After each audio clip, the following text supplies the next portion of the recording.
বীরভূমের গর্ব বাড়িয়ে উচ্চ মাধ্যমিকে রাজ্যে তৃতীয় স্থান অধিকার করল সিউড়ির চন্দ্রগতি হাই স্কুলের ছাত্র শুভায়ন মণ্ডল।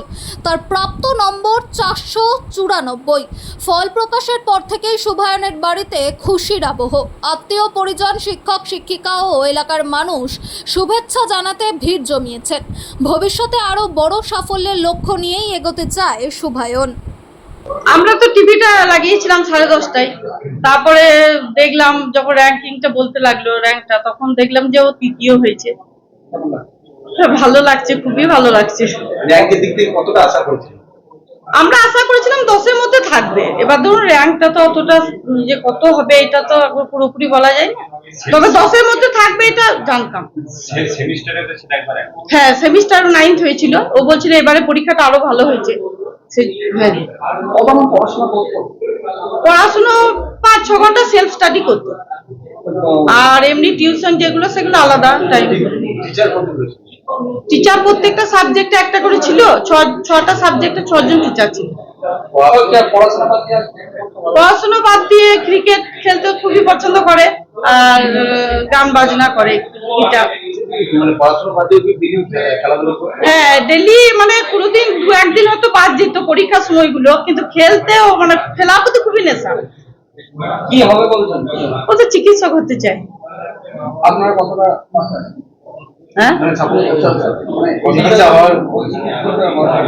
আমার সাপোর্ট আছে পুরোপুরি। ওর বাবা ও আমরা দুজনেই মানে চিকিৎসক। ও যখন হতে চাইছে তখন আমরা পুরোপুরি। কেন হতে চাইছে মানে ওর ছোট থেকে ইচ্ছা ছিল যে আমি ডাক্তার হয়ে কিছু একটা ভালো মানে হ্যাঁ মানুষের সেবা করব। তারপরে মানে ওর ইচ্ছাটা ছিল খুবই ডাক্তার হওয়া, প্রথম থেকে, খুবই ছোট থেকে।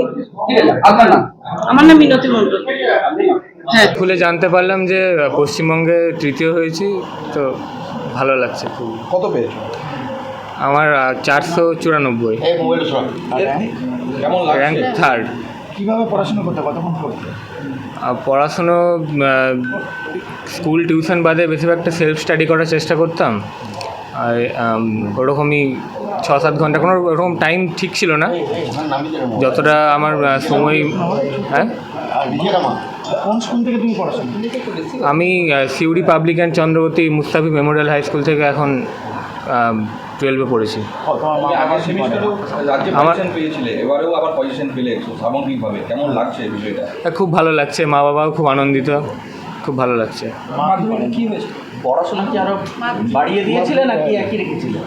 পড়াশোনা ওইরকমই ছিল, আলাদা করে যে আবার সেমিস্টার 4-এর জন্য কিছু স্পেশাল কিছু ওরকম নয়, ওরকমই চলছিল, ওরকমই চলেছে, ওরকম আবার ভালো লাগছে।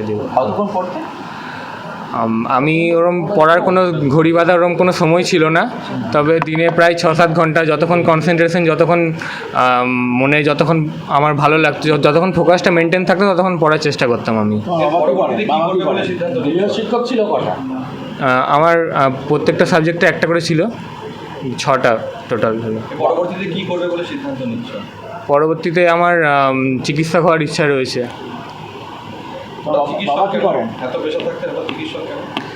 চিকিৎসক কারণ আমার ছোটো থেকেই একটু ভালো লাগতো, যখন কোথাও ডাক্তারখানা যেতাম, ডাক্তারদের যে দেখে খুবই ভালো লাগতো, যে একটু ইন্সপিরেশন ছিল ওখান থেকে, যে ওরা মানুষ এইভাবে সাহায্য করতে পারছে, তো বড় হয়ে একদিন আমি ওইভাবে করব, তো সেইভাবেই আমি এই স্বপ্নটা আমার এইভাবেই জন্ম।